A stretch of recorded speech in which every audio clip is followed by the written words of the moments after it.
You're much more than anything in this world. Nothing compares to you, Lord.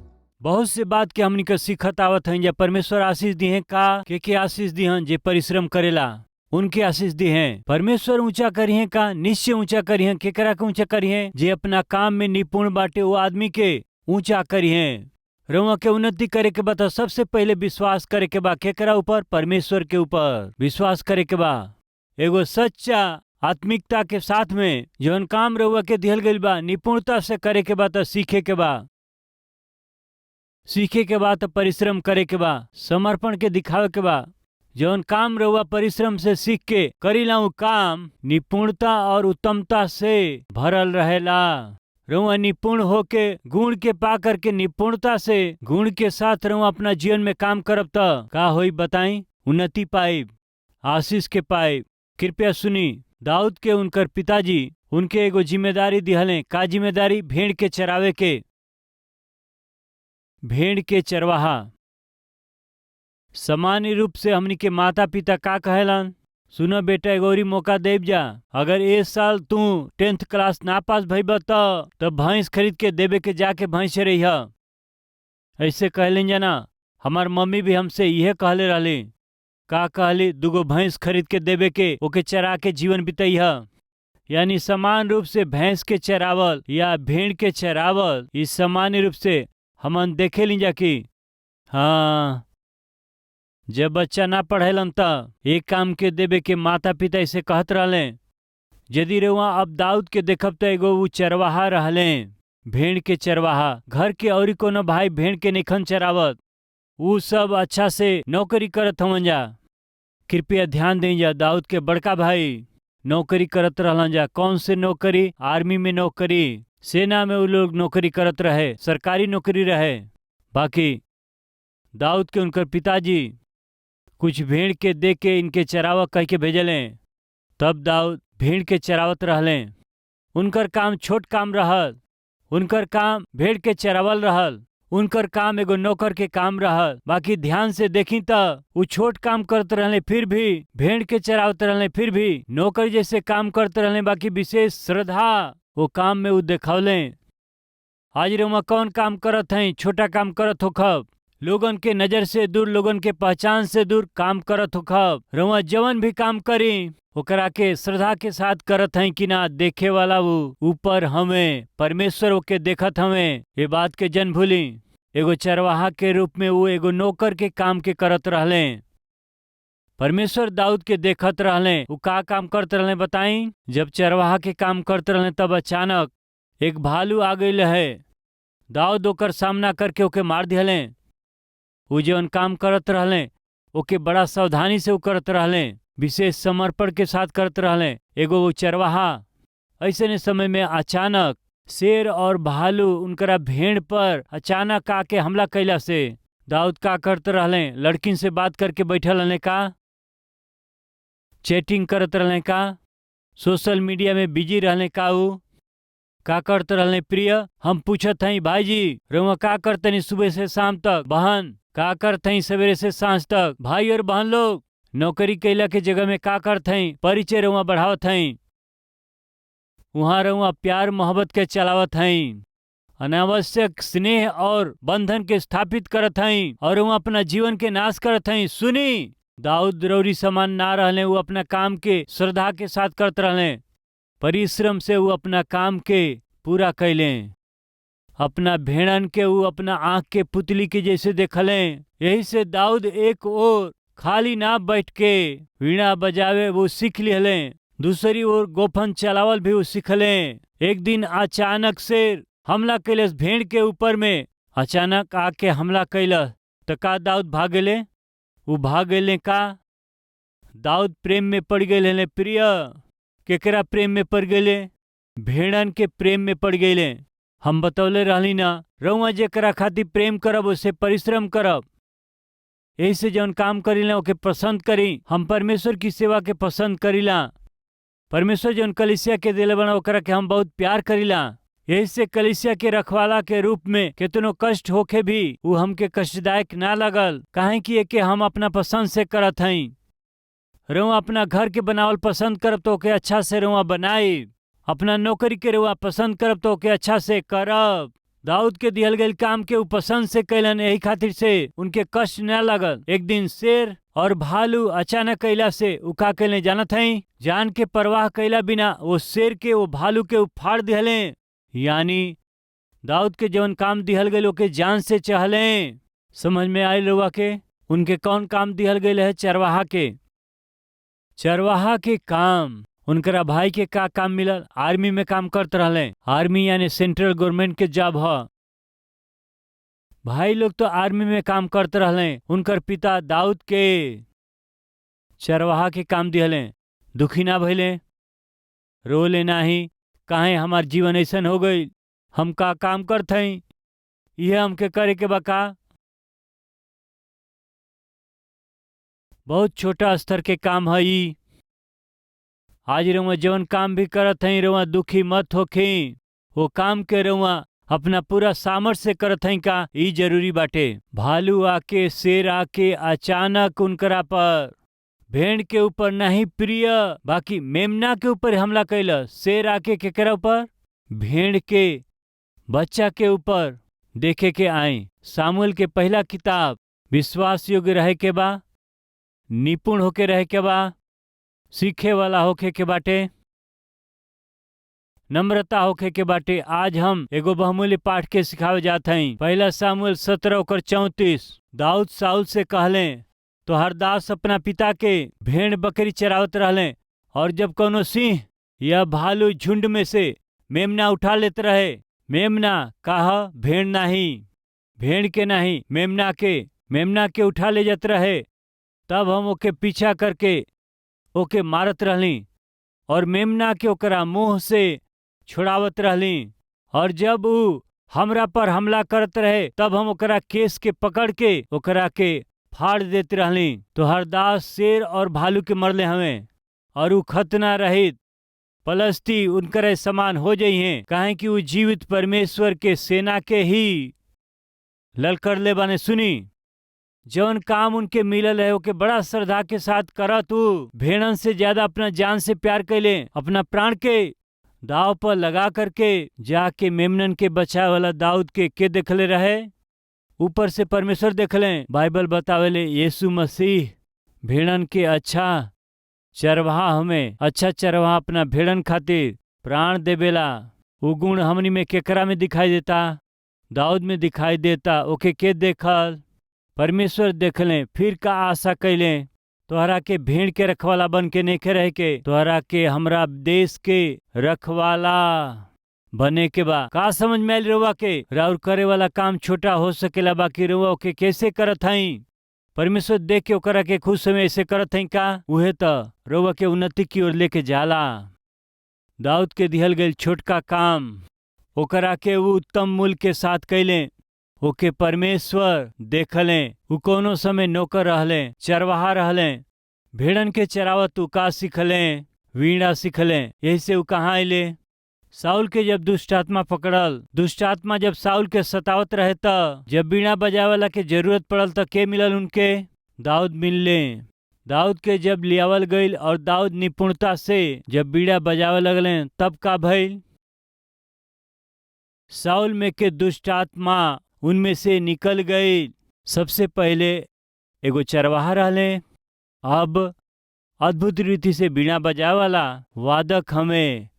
ओकरा बाद दाऊद साउल के प्रशंसा के पौले। ओकरा बाद का भइल आई देखी, स्टेप बाय स्टेप जात हैं। 16वां अध्याय 18वां पद में दाऊद के विषय में कहल गई बात। तब एगो जवान कहले कि सुना, हम बेतलहम वासी इसे के एगो बेटा के देखली जवान वीणा बजावे जानत हमें, और वो वीर योद्धा भी हमें, और बात करे में बुद्धिमान और रूपवान भी हमें, और यहोवा परमेश्वर उनकरा साथ रहेलन। भेड़ के चरवाहा हवन, बात करे में बुद्धिमान हमें, वीणा बजावे में निपुण हमें, युद्ध करे में हिम्मत वाला हमें, रूपवान भी हमें। बाकी सबसे ई की यहोवा उनकरा साथे हमें। आज हमनी में से कितना कह सकेलन रउआ बात करे में बुद्धिमान हो सकीला, रूपवान लड़का लड़की हो सकीला, भाई बहन हो सकीला, अपना काम में निपुण भी रउआ हो सकीला, बहुत टैलेंटेड और स्किलफुल हो सकीला। बाकी हमार सवाल, रउआ एगो अच्छा पदवी में अहोदा में हो सकीला। बाकी सवाल ई बाटे कि परमेश्वर और इस साथे हमें का? भाई सुनत हई, बहन सुनत हई, परमेश्वर और इस साथे हमें ई महत्वपूर्ण बाटे। धन हो सकेला, संपत्ति हो सकेला, सुंदरता हो सकेला, सब हो सकेला, साथ में सब हो सकेला, लेकिन परमेश्वर साथ में निकन त एगो आदमी सगरी संसार के कमा करके बताई अपना प्राण के ही खोवा दे तो के का लाभ होखी। यही से प्रेरित पौलुस कहेलन, जवन कुछ हमरा खातिर पहले लाभ के रहे वो सब के हम अब ओकरा के कूड़ा समझेली। हमनी के एक ही आशा बा, कौनो भी तरह से हम मसीह के प्राप्त कर लई। के प्राप्त करे के बा? मसीह के प्राप्त करे के बाटे। खाली यही आशा के साथ हम दौड़त हई, रुआ के मसीह के पावे के बा, मसीह के साथे संबंध के, मसीह के उपस्थिति के, मसीह के संगति के पावे के बा। परमेश्वर से संगति ना होके प्रभु के संगति रौरी साथे नइखे त रुआ कुछ कमाली भाई बहन फायदा ना होई। फिर का भइल? चरवाहा रहले, मजदूर रहले, भेड़ के चरवाहा रहले, बाकी बीड़ा बजावे में निपुण रहले। यही से राजा के पास में उलियावल गईले। अब 21वां वचन, और दाऊद साउल के पास में जाके उनके सामने हाजिर रहे लगले और साउल उनसे बहुत प्रीति करे लगले और वो उनकर हथियार ढोए वाला एगो बन गईलन। एगो चरवाहा वीणा बजावे वाला उत्तम वीणा बजावत रहले, भेड़ के अच्छा चरावत रहले। अब कहाँ आ गए कहला से साउल के हथियार के, उनका तलवार के, ढाल के, उनकरा भाला के ढोवे वाला पोस्ट उनके मिल गई। राइट। ओकरा बाद उनके का भइल देखे के आई 18वां अध्याय ओकरा 5वां वचन के देखे के। और जहाँ कहीं साउल दाऊद के भेजत रहले वहाँ वो जा कर के बुद्धिमानी के साथ काम के करत रहले। अतः साउल उनके योद्धा लोगन के प्रधान नियुक्त कैले। योद्धा लोगन के ऊपर यानी युद्ध करे वाला सेना के ऊपर ही दाऊद के अधिकारी नियुक्त कैले। एगो चरवाहा, वीणा बजावे वाला, हथियार ढोए वाला, और अब बताई सगरी सेना के ऊपर अधिकारी बन गए। 18वां अध्याय 27वां पद। तब दाऊद अपना जन के लेके चलने, फलिस्ती लोग के 200 पुरुष के मरले। तब दाऊद उनकरा खड़री के लिए ले और उ राजा के गिन गिन के दिहल गई। यही से उ राजा के दामाद हो गईले। अतः साउल अपना बेटी मिकल के दाऊद से विवाह कर दिहले। अब का बन गईले? राजा के दामाद बन गईले। बताएं ये सब कहाँ स्टार्ट भइल? एगो चरवाहा के रूप में, एगो मजदूर के रूप में अपना भेड़ के चरावत रहले। बाकी कैसे चरवले? बहुत ही श्रद्धा से, बहुत ही निपुणता के साथ चरवले। ओकरा बाद में सामुएल के दूसरा किताब 2 अध्याय 4 वचन। तब यहूदी लोग वहां गईले और दाऊद की अभिषेक कैले। वो यहूदा के घराना के राजा होखे। दाऊद अब का बनले? पूरा यहूदा देश के राजा बन गईले। 5वां अध्याय 3 वचन। अतः सगरे इस्राएली पुरनिया हेब्रोन में राजा के पास अले और दाऊद राजा उनकरा साथे हेब्रोन में यहोवा के सामने वाचा बंधले। और उ लोग इस्राएल के राजा होखे खातिर के दाऊद के अभिषेक कैले। और दाऊद 30 बरिस के होके राज करे लगले और 40 बरिस तक का कैले? राज कैले। अब का बन गईले? उधर यहूदा और इस्राएली लोग के सबके राजा बनले। उन्नति करे वालन में दिखाई देवे वाला गुण का हवे? विश्वास करे वाला होई, वो सीखे वाला होई, वो निपुण होई, नम्र व्यक्ति होई। एगो नौकर चरवाहा के रूप में भेड़ चरावत रहले और वीणा बजावे में भी निपुण व्यक्ति रहले वो। ओकरा बाद साउल के हथियार के ढोवत रहले। ओकरा बाद साउल के योद्धा लोगन के ऊपर अधिकारी बनले। ओकरा बाद साउल के दामाद बने खातिर वो चुन लिहल गईले। और अबही देश पर ही वो राज करे वाला राजा बन गईले। 7वां अध्याय 18 वचन। तब दाऊद राजा भीतर जाकर के यहोवा के सामने बैठले और कहे लगले, हे प्रभु यहोवा, का कहीं और हमार घराना का हुए कि रउआ हमरा के यहाँ तक पहुँचा दिहली। हम का हई और हमार घराना का हुए। राजा के रूप में अभिषेक भइल त वो देश पर अद्भुत रीति से शासन करे वाला दाऊद एक दिन परमेश्वर के सामने वो बैठ के कहत हमें, यहोवा, आज ये पूरा देश पर शासन कैला के सौभाग्य के जब हम देखत हई और ये सिंहासन पर जब हम बैठल हई, राजा के रूप में जब हम अपना के देखत हई, तब हमारी में का विचार आई कहला से असल में हम कौना लायक बानी और इतना आशीष पावे खातिर के हमार घराना कौना लायक बाटे। दाऊद में का दिखाई देता जानत हई? बताई का ह? नम्रता। नम्रता के अर्थ जानत हई रउआ? दीनता। दीनता और अपना आप के छोटा करला के स्वभाव के पर्यायवाची शब्द ह नम्रता। परमेश्वर रउआ के एगो अच्छा नौकरी दिहन त, परमेश्वर रउआ के एगो अच्छा घर दिहन त, परमेश्वर रउआ के आशीष दिहन त, परमेश्वर रउआ के आशीष दे के एगो उत्तम स्थान में जब पहुंचे हैं त प्रिय भाई और बहन, उन्नति करे वालन में दिखाई देवे वाला एगो उत्तम गुण का हुए जानत हई? दीनता, नम्रता। प्रिय डीएल मूडी बहुत ही अद्भुत सेवक रहले। उनकरा पासे बाइबिल कॉलेज में जुड़े खातिर स्टूडेंट आवत रहलन जा। एक दिन वो घोड़ा गाड़ी लेके जात रहले स्टेशन से। दूगो छात्र उनकर पिताजी बाहर निकलने बाइबल कॉलेज जाए खातिर निकलने। जब स्टेशन से बाहर अले, घोड़ा गाड़ी में जात डीएल मूडी रुक करके कहवा जाए के बा पूछले। बाइबल कॉलेज जाए के बाटे। कौन से बाइबल कॉलेज? डीएल मूडी के बाइबल कॉलेज में जाए के है। ठीक बा, हम लेके जाए। कहला से ठीक बा, ई ल ये पेटी के भी गाड़ी में रखा कह के डीएल मूडी के काम में लगा दिहले। वो पेटी के लिहले, वो बॉक्स के भी लिहले, वो गाड़ी के ऊपर रख दिहले और बैठ जा कहले। वो का सोचले जानत हई? डीएल मूडी के देख के घोड़ा गाड़ी चलावे वाला एगो साधारण व्यक्ति हमें ई वो सोचलन जा। कॉलेज जैला के बाद वो लोग कहते रहले, ठीक बा, ये पेटी के ध्यान से उतारा जरा। कहला से वो डीएल मूडी अइले और ध्यान से उतार के रख दिहले। वो पिता और बेटा जा करके रिसेप्शन में वो लोग पूछत रहे, हाँ, हमनी के बच्चन के डीएल मूडी के कॉलेज में ज्वाइन करे खातिर आयल हई। वो बहुते व्यस्त रहलन जानत हई जा। बाकी उनसे मिले के अवसर हमनी के कबो मिली का? एह तरह वो पिता रिसेप्शन पर जब पूछले तब उनसे मिले के अवसर मिली। काहे कहत हवा? रउआ उनसे मिलनी ना? भैया रउआ का कहत हई? खाली उनका दर्शन हो जाओ तो काफी बा, देख लीजिए बहुत बा। रउआ मिलल बानी कहत हई, बाकी हम नहीं मिलल। नहीं जी, रउआ उनसे मिलनी। नहीं जी, हमनी का नहीं जब मिलल।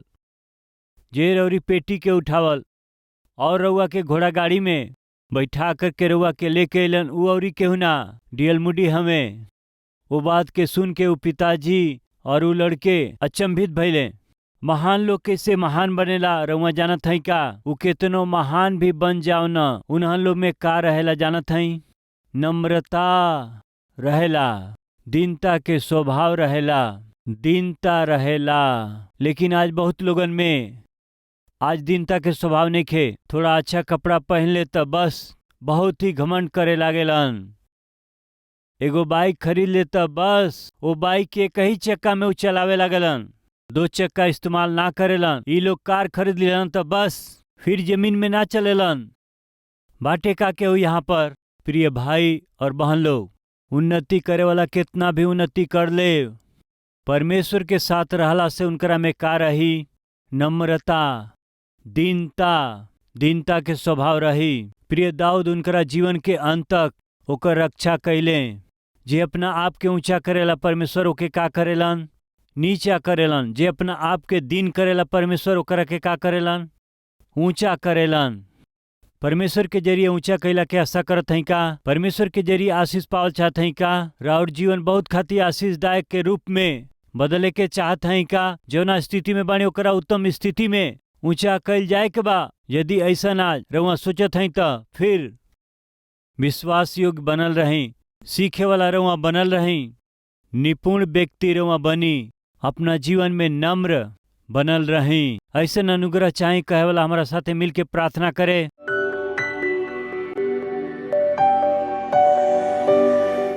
प्रभु जी हमके क्षमा कर दें, हमारा आँख तो अपवित्र हो गईल बाटे, हमार शरीर अपवित्र हो गईल बाटे, हमारा में घमंड हुए पिताजी।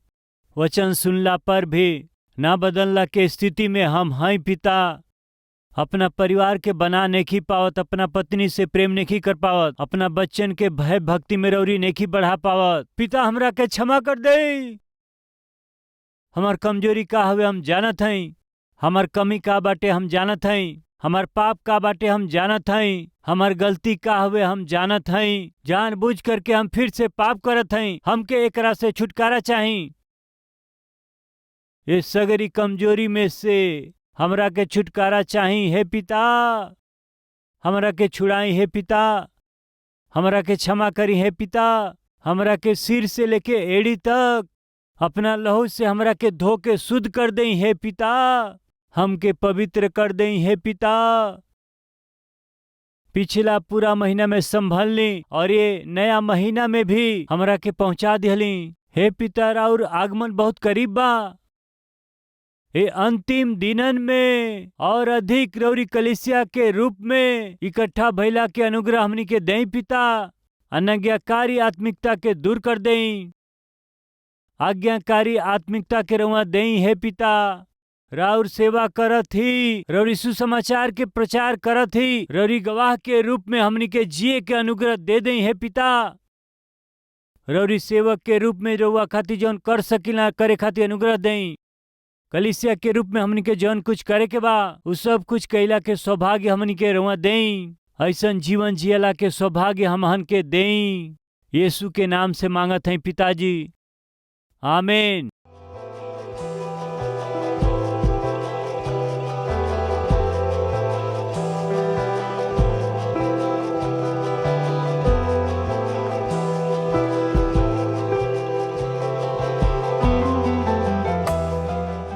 प्रभु में अति प्रिय भाई और बहन, रउआ सबके सलाम। रउआ अच्छा हैं। कलवरी आवाज 2003 में शुरुआत भइल और आज 2023 के 20 बरिस हो चुकल बा।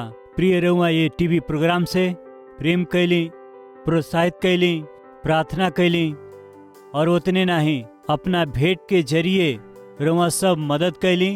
यही से हम रउआ सबके पूरा दिल से धन्यवाद करत हैं। आज एक कार्यक्रम के जरिए हजारों और करोड़ों लोगों तक जीवित परमेश्वर के अद्भुत सुसमाचार के पहुंचावे खातिर रौरी जरिए कैल गई मदद खातिर हम दिल से धन्यवाद देते हैं। और यही समय हमनी कई कलवरी आवाज के कार्यक्रम भोजपुरी में ही ना, भारत देश में बोले वाली हर एक मुख्य भाषा में प्रभु यीशु मसीह के सुसमाचार के हम पहुंचा सकें परिश्रम करत हैं। वैसे ही हर महीना लगभग 650 टीवी कार्यक्रम के प्रसारित करत हैं। जा बोझ से भरल इस सेवकाई आगे जाए के बात निश्चित रूप से राउर सहायता, प्रार्थना और सहयोग बहुत जरूरी बा। एगो कार्यक्रम के प्रसारण खातिर अनेक चैनल के माध्यम से 20,000, 30,000, 40,000, 50,000 तक एगो कार्यक्रम खातिर खर्चा करे के पड़ेला। प्रभु यदि रउआ के अगुवाई करें तो ये टीवी कार्यक्रम के मदद करे खातिर रौरी मन में बोझ दिहला से निश्चय प्रार्थना करके ये सेवकाई के मदद करी। हम चाहत हैं प्रिय हैदराबाद में हर शनिवार के होखे वाला स्पॉन्सर मीट में रउआ शामिल होके रौरी परिवार की ओर से एगो टीवी कार्यक्रम के सहायता कैला के जरिए सुसमाचार के लाखों लोगों तक पहुंचाई। हम विनती करत हैं प्रिय ये हफ्ता में परिवार में केहू को जन्मदिन बाका या परमेश्वर रौरी जीवन में कोनो शुभ काम कैले हमें का, रौरी प्रार्थना के जवाब देले हमें का, देले हुआ अंतकार धन्यवादी होके कलवरी आवाज के मदद करब या परमेश्वर संतान के आशीष देले, नामकरण करे के होके, अक्षर अभ्यास करे के हो, अन्न सेवन करे के होके, ये शुभ काम के हमारा हाथ के जरिए रौरी बच्चन के जीवन में करवावे के आशा करत हई। तो शनिवार के कलवरी के आवाज के सहायता करके रौरी जीवन के शुभ काम के हमारा साथे खुशी मनावे खातिर रउआ सबके हम प्रेम से स्वागत करत हई। यानी हमारा परिश्रम में रउआ सहभागी होके अपना खुशी के बांटी। रौरी खुशी में हम सहभागी होके रौरी खुशी के पूरा करे के बा। दिल से चाहत हम ये अद्भुत परमेश्वर के सुसमाचार के संसार के पहुंचावे के प्रक्रिया में रौरी प्रार्थना और उत्साह के चाहत हम प्रभु में राउर प्रिय सतीश कुमार।